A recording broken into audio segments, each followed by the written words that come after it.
Today, Israel has taken a giant step toward peace.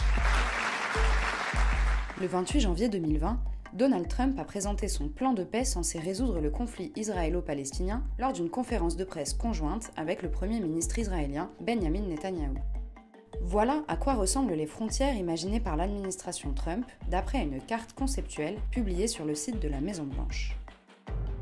Les entailles figurant sur la carte de Donald Trump donnent au territoire palestinien des allures d'archipel.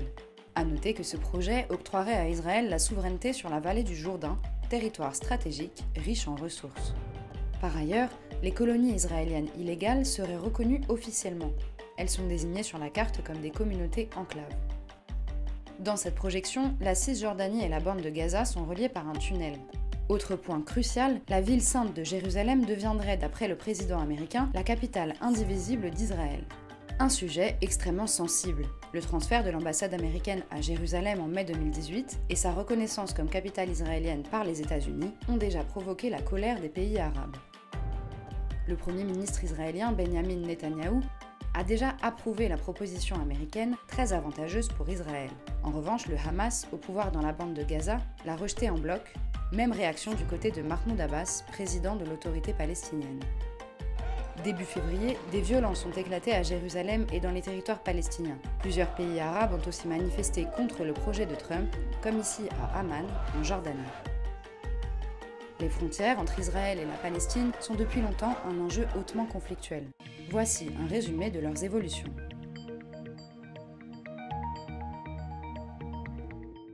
Fin 1947, les Nations Unies approuvent à New York une résolution sur le plan de partage de la Palestine.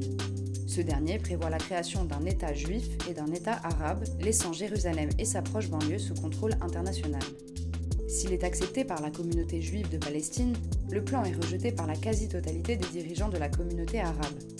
Des émeutes éclatent et des attaques sont perpétrées contre des juifs.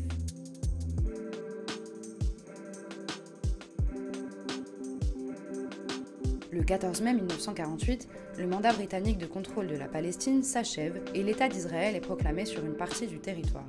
Opposés à la création de cet État, les pays arabes voisins envahissent l'ancienne Palestine mandataire. Après des combats entrecoupés de plusieurs périodes de trêve, les forces israéliennes, qui se sont agrandies au fur et à mesure, prennent le contrôle de plusieurs territoires. En juillet 1949, des accords d'armistice sont signés entre Israël et les pays arabes voisins. Voilà les frontières établies par ces accords qui octroient 78% du territoire de l'ex-Palestine mandataire à Israël, soit 22% de plus que ce que prévoyait le plan de partage de l'ONU en 1947. L'Égypte occupe la bande de Gaza, tandis que la Cisjordanie et Jérusalem-Est sont contrôlées par la Jordanie. Le projet d'un État palestinien est alors abandonné, et la ligne verte délimitant l'État d'Israël prévaut jusqu'en 1967.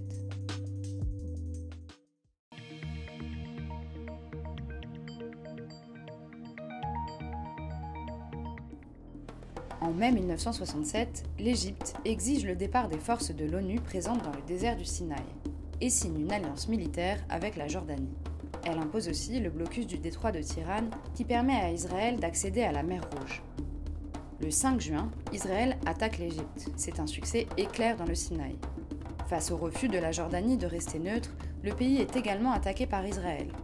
Pendant la guerre des 6 jours, du 5 au 10 juin, voilà les territoires qui étaient contrôlés par Israël. Pour mettre fin à cette guerre éclair, les Nations Unies adoptent une résolution devant mettre fin à l'occupation militaire israélienne. Mais en réalité, celle-ci n'a pas été appliquée. Le Sinaï, par exemple, n'a été restitué à l'Égypte que bien plus tard.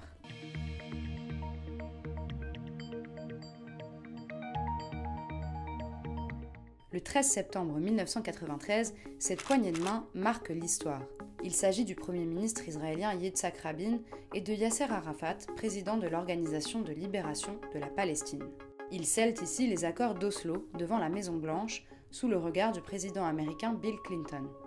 Le gouvernement israélien reconnaît alors l'OLP comme représentante légitime du peuple palestinien et l'OLP reconnaît le droit d'Israël à une existence en paix et en sécurité. Les accords d'Oslo divisent les territoires palestiniens de Cisjordanie en 3 zones. La zone A, entièrement sous contrôle palestinien, la zone B sous contrôle civil palestinien et sous contrôle militaire israélien, et la zone C, entièrement sous contrôle israélien.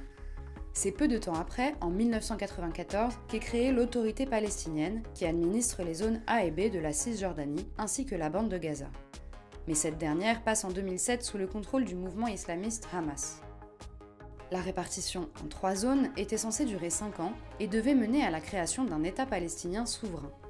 Un objectif qui n'a pas été atteint à ce jour.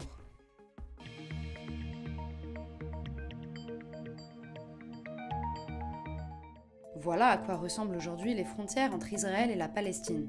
La présence israélienne sur les territoires palestiniens est réelle, bien qu'elle ne soit pas acceptée par la communauté internationale. L'Union européenne, par exemple, rappelle qu'elle ne reconnaît pas la souveraineté d'Israël sur les territoires occupés depuis 1967. Mais si le projet américain proposé fin janvier 2020 devait être appliqué, faisant de Jérusalem la capitale indivisible de l'État d'Israël et reconnaissant les colonies israéliennes illégales, il pourrait raviver fortement le conflit israélo-palestinien. Le fragile équilibre mis en place par les accords d'Oslo en 1993 est plus que jamais en péril.